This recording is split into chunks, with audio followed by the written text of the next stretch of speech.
We deployed to Iraq in 2003 for the initial invasion. I was an operator. My friends Paxton and Kipper were mechanics.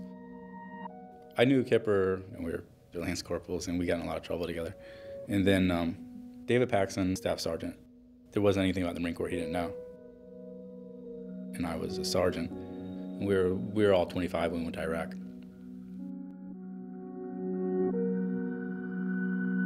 And it was easy for me to get to know Paxton because we knew Kipper. So Kipper was kind of the linchpin. You know, he was the one that kind of, he's that way naturally anyways. He's just a social guy who knows everybody. Me and Paxton, we went to our MOS school in Camp Pendleton, California together in 1997. We both were at a boot camp. That's when we met each other and became really good friends. Would hang out, go to San Diego, drink beers, and just built a bond from there. You could tell Paxton was a lifer. This is what he loved to do, and he knew it, and nobody could really mess with him. He was like the golden boy of our unit, because he knew everything. He was always on top of his game, and you better know your stuff being around him. And he helped made everyone, elevated everybody's game, so to speak, and we really respected him. The three of us, Paxton, Kipper, and me. We went from Kuwait to Baghdad and basically just fought all the way up.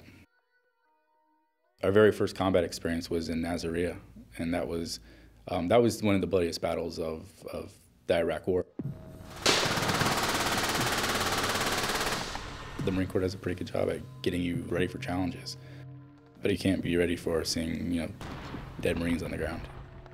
It seemed like right when we dropped in that city, there was rounds coming from the left and right. I had a lieutenant of the grunts on my track, the infantry, and he was telling me to tell them to cease fire. And I kept telling him, sir, they're taking fire from the right and the left. I'll never forget, he said, well, hell, just keep on shooting then. When the light came up, we were all like, holy shit, those are our guys. You have this vehicle, and inside there's body parts, and the remains of Marines on the ground.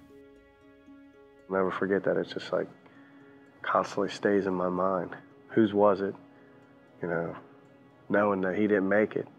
They just got slaughtered in there. I mean, it was horrible. Like 50 Marines died, and those are a lot of the images that stay with us. The Nasiriyah images, that kind of broke us in.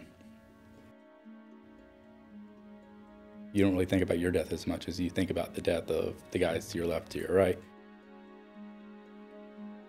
I don't know when it really hit me. Maybe when we got back.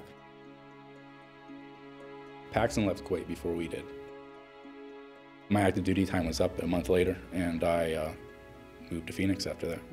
Kipper stayed in Virginia Beach, and Paxton stayed in Virginia Beach, and then his time came up maybe 2 years later, and he went to Philly. We talked, but it wasn't much. It was kind of, everybody was on their own program, just kind of keeping to themselves about things. We would talk, but it really wasn't about Iraq. It's really hard to even describe what's going on in your mind when you come back from war. You just come back, and I was turned into a stereotype. I was the drunk, pissed off veteran when I got back. And you have time to yourself, and you really sit there and think. 2 weeks ago, I was shooting and moving, and now I'm sitting in my house. I couldn't sleep. When I did sleep, there were nightmares. And then panic attacks, which I had no idea what a panic attack was. You don't know what's going on. You don't know if your buddy's having the same problem. I didn't know Kipper was having a problem. I didn't know if Paxton was having a problem. I knew I was having problems. Marines are very prideful. I didn't want to feel like a weaker man, because you think you can fix your problems yourself. I'll be all right over time, or I can self-medicate myself with, certain things.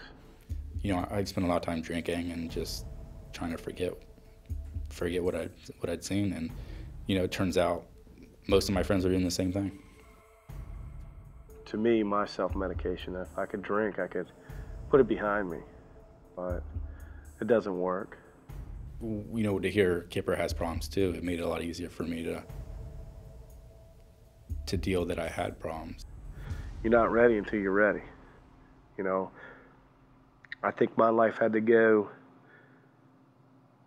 pretty much to the bottom, rock bottom, before I was ready to accept it and say, I need help. Skipper and I were, thankfully we opened up to each other, and it's very un-Marine-like to open up and reach out to somebody, but we were losing our fucking minds, so we had to do something. Paxton hasn't been diagnosed with PTSD, but he has the same symptoms Kipper and I do. Paxton's a hard guy to talk to. He bottles a lot of things up. Just really didn't talk about much. We didn't want him to spiral down, and to me it seemed like he might have been going down. We were all drinking heavy. Who was I to tell him to stop when I was doing the same thing? But he was like carrying a shotgun with him. If you're drinking and you have PTSD, it's not usually a good combination to have a weapon. Where can this lead?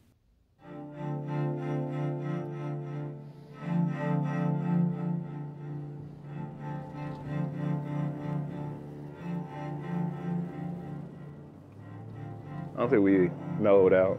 Everyone was pretty high-strung, angered easily, I would say, by the ignorance of people you were around that didn't experience what you experienced. Just like sounds, certain smells, you know what they are. We're sitting down in Zaria and Sheridan was asking, what's that smell? And I told him, I said, that's dead people, He's like, how do you know that? I said, I've been around it, I've seen it. And as soon as we broke that bridge, you could see them all out there. He was surprised that, I remembered it. What a smell like that, that'll never leave you. And the sight, it's always there. You always remember it. I think it hit a lot of guys hard, just experiencing that.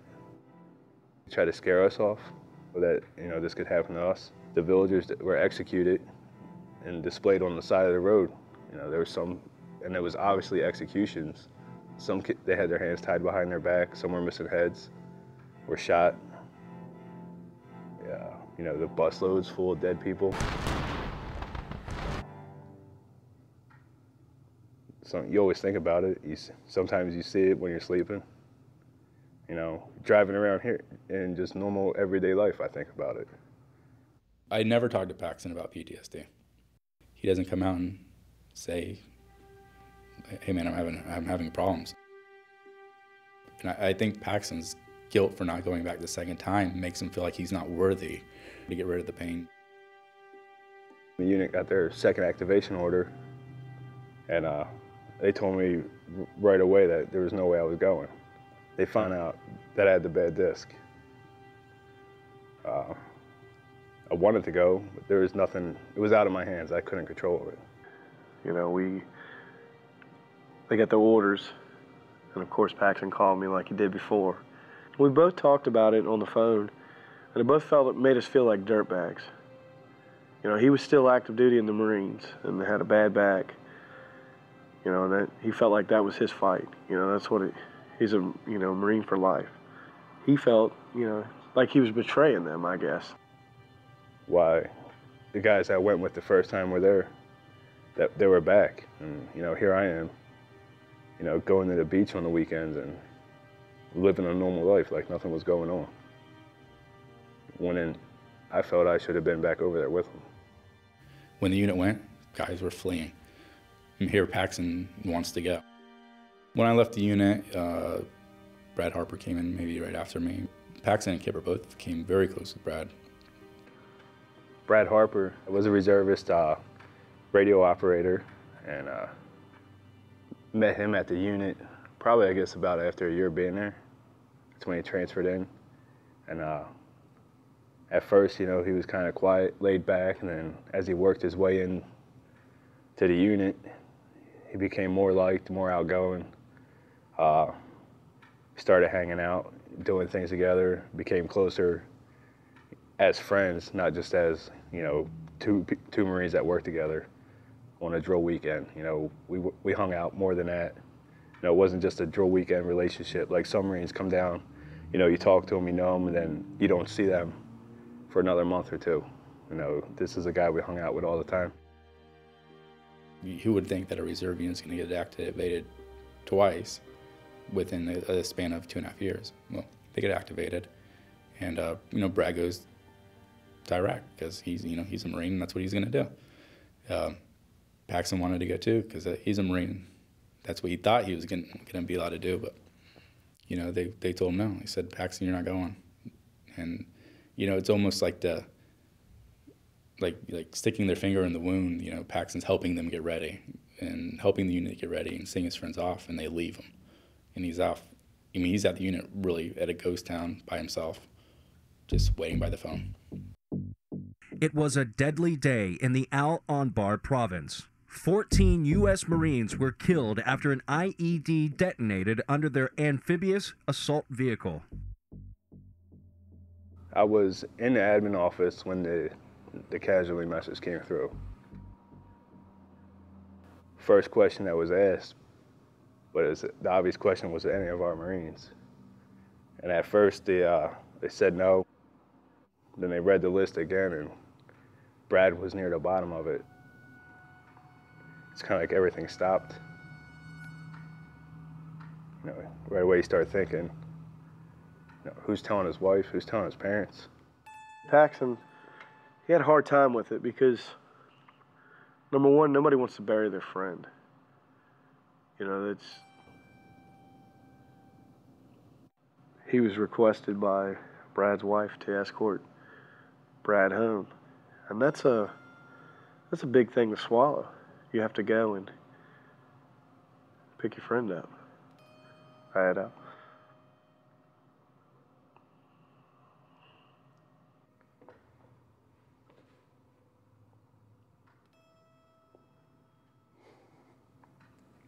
And I felt like I owed it to him. It was the least I could do.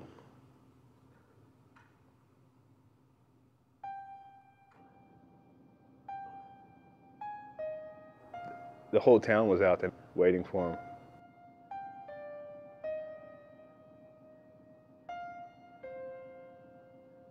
The vehicle was exploded. There's no way to have an open casket.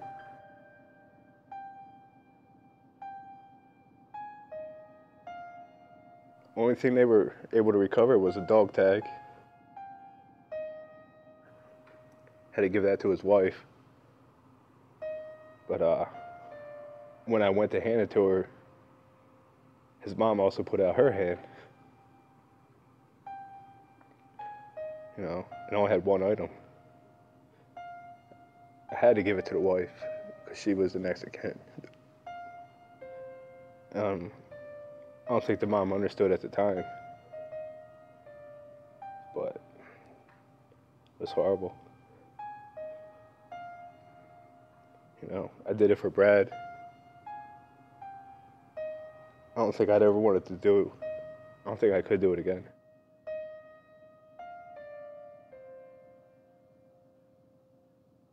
After that, I went outside. Probably threw up for an hour. Just felt so sick, you know.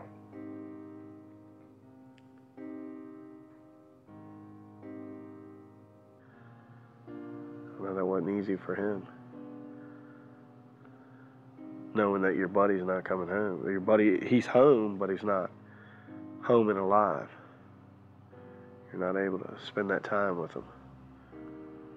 When Brad died, you really knew something was going to happen with him. You knew it wasn't going to, that Paxton wasn't going to take it well.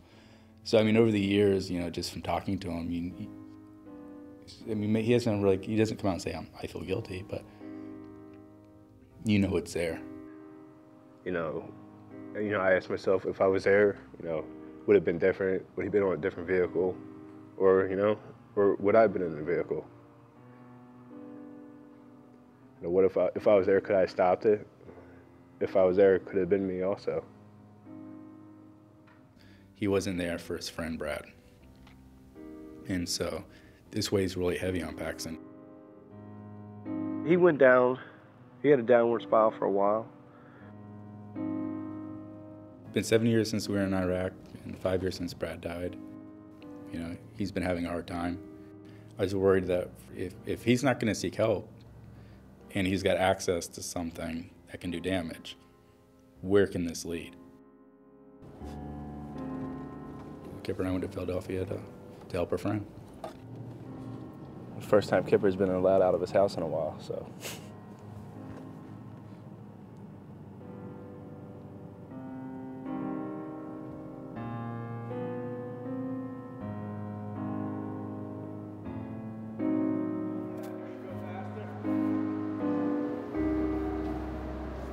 Yeah, how's it get lost going D to C? I don't know. What's up, man? What's up? How was the flight? It was pretty good. Yeah. Big Shirley. What's up? How you get lost going from D to C? What's up, motherfucker? Oh. Come on, man. We gotta get my truck out of here before they make me move for real. No, what's up, brother? How you doing, What's up, man? Pretty good. Yeah, I was in F. I wasn't quite sure what to expect. I wasn't sure what I was going to tell Paxton or what I could do that would help Paxton. And, you know, it's hard being somebody who needs help themselves to be the helper, you know? You gotta put yours outside. What?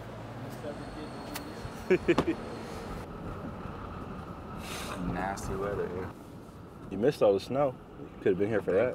Oh, darn. Hey, All right, Dumb what are and we Dumber. going to eat, dude? Diner up hungry, here. brother. I'm not gonna take you to that diner we went to before. Oh, man, the We had- Olympian or whatever Yeah. it was? Sean had to go home right away. Yeah, it was Bad News Bears, man. Are we going to hit Nick's roast beef? We can do that if you want. Dude, that Already? No. But I mean, that's We did like the. I came up one time up and he opened up to me after drinking, and it's really affected him. And he doesn't have any vets, combat vets that are his boys that live around here. I mean, we both live different parts of the country, but you know, I don't know. He bottles it up and has a hard time letting it out, getting it out. I mean, the whole Iraq experience is kind of fuzzy to begin with. We piece it together, and some of our stories even, I don't know if it's my story or if it's Kipper's story. You know, we keep on telling these stories back and forth so that the whole experience melts into one. And this guy was selling this stuff off his moped. It was a clear bottle with floaters. It was gross. We asked him if it was rocket fuel, and he looked confused. And we asked him if it was diesel, pointed at the tank on his moped. He went, ha, ha, ha.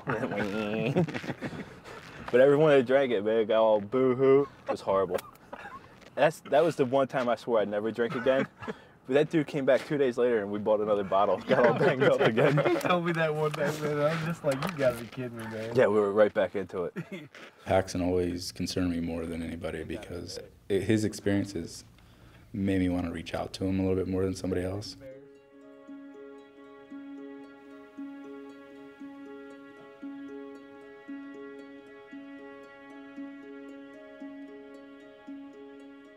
I forgot all about this flag. Derla Cheating has one too. Sometimes you wonder if it's even culminated, if he's even reached that point yet, if it's still all sinking in. I mean, still a lot of stuff for one man to handle. And here is, you know, he's a 2-time combat veteran.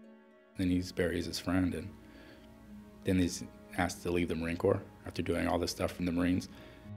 Paxton still wants to go back. Every time one of his friends goes over, he still wants to go back. And he feels guilty for not being able to do that, to go back and help his friends that are alive.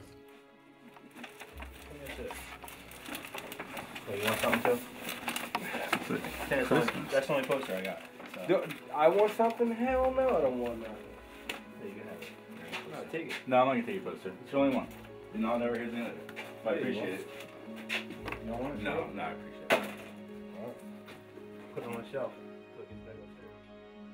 I didn't join the Marines not to go. When I joined, I didn't expect I would go. But I wasn't in it for the college money, as some people were.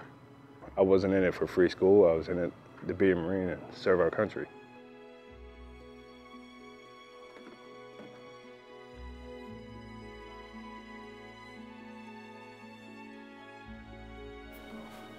I was medically retired.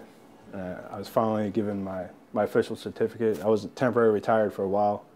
Didn't know what was going to happen. And then once my findings were found, it went 40% disabled and fully retired with all my benefits.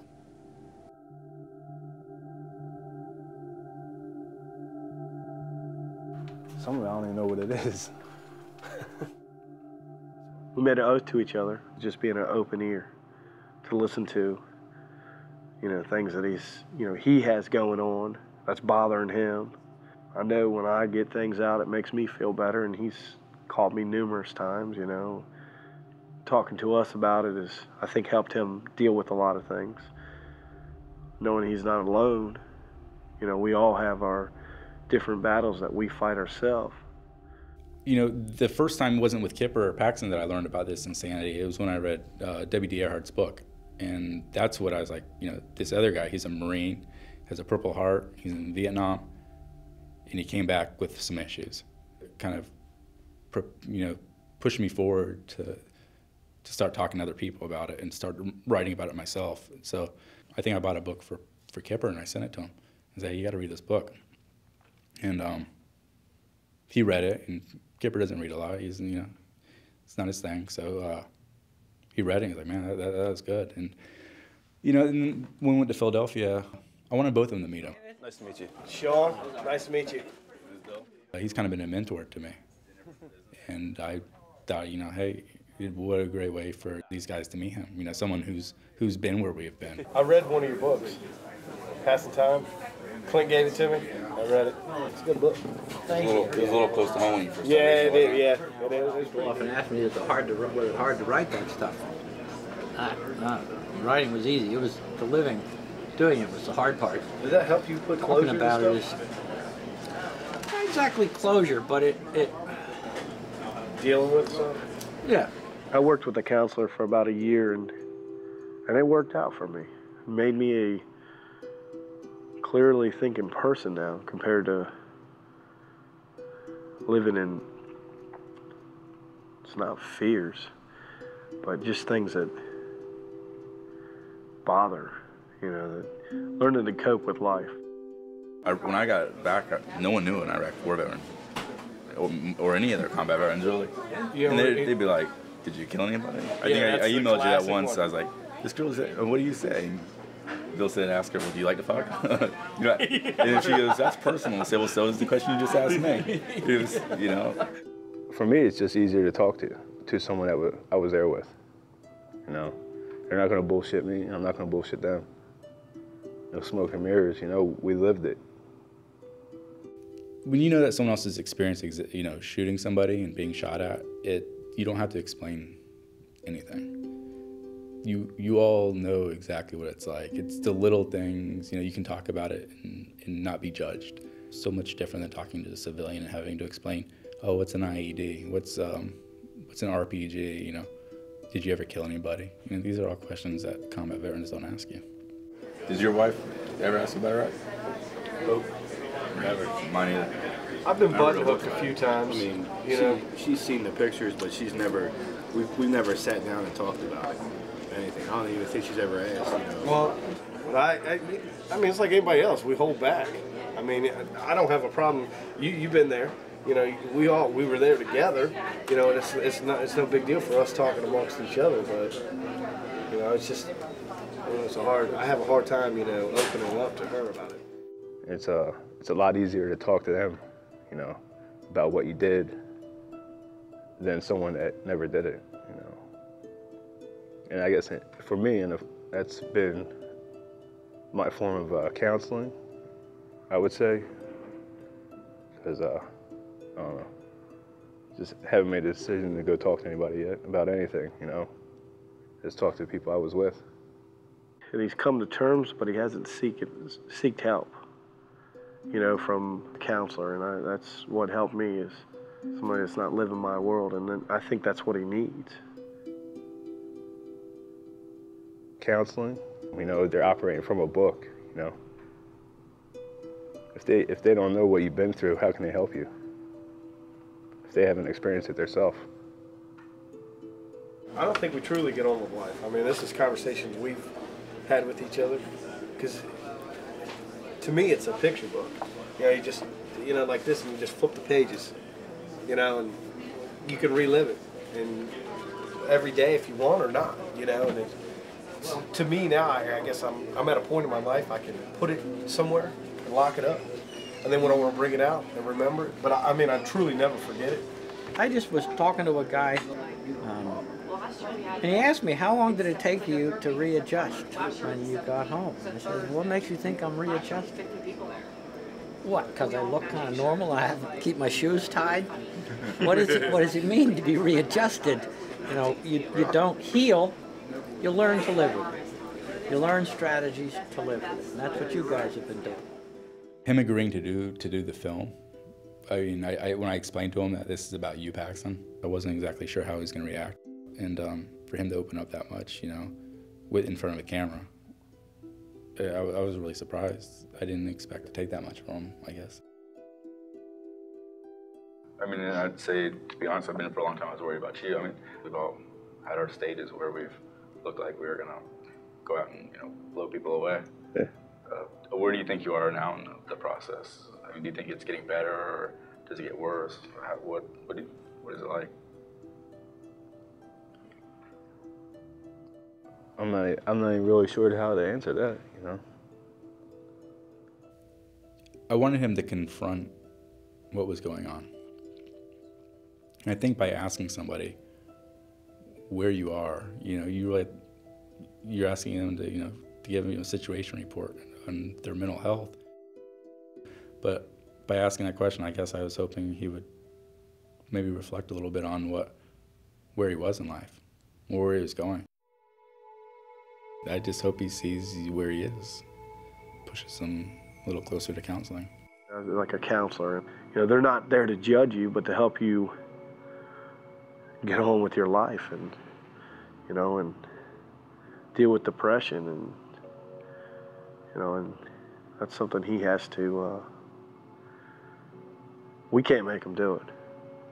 He has to do it. And until he's ready, it's not going to happen. You know, and he might not ever be ready. He might just live the rest of his life like that.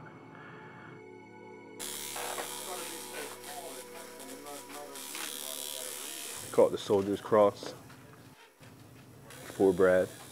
It's something I've been wanting to get a while. You know, put it off for a while now, and, you know, it's something I want to do. And it's something that I'll have forever, and when other people see it, they'll see his name. You know, and they may ask about it, they may not ask about it. It's a way for me to help him not be forgotten. Truth lives where that piece of my soul once did, and visits me briefly in sleep, only to disappear with waking. Gunfire, destroyed vehicles, dead Marines, and Iraq are truth. The rest is equivocal. Everything appears to me vaguely or in fragments. I guess that's how war is. It simply happens. The pieces never fit together. The mind numbs, so you can look at the dead, kill the living. It keeps the absolute truth just out of reach, allowing you to march on, even through the soft spots. That's a passage from a book I wrote about coming home with PTSD. My memorial tattoo was my book, or maybe this is his book, is his tattoo. I don't know which way you want to look at it, but, you know, everyone has to do things their own way. Maybe this, you know, this chapter was closed for him. I mean, he can move on to the next one. I mean, we're friends, but I'm not always going to be the one that can give him advice. I just want to make sure he's getting the help that he needs. Just try to live somewhat of a normal life now. We're fragile people in some ways.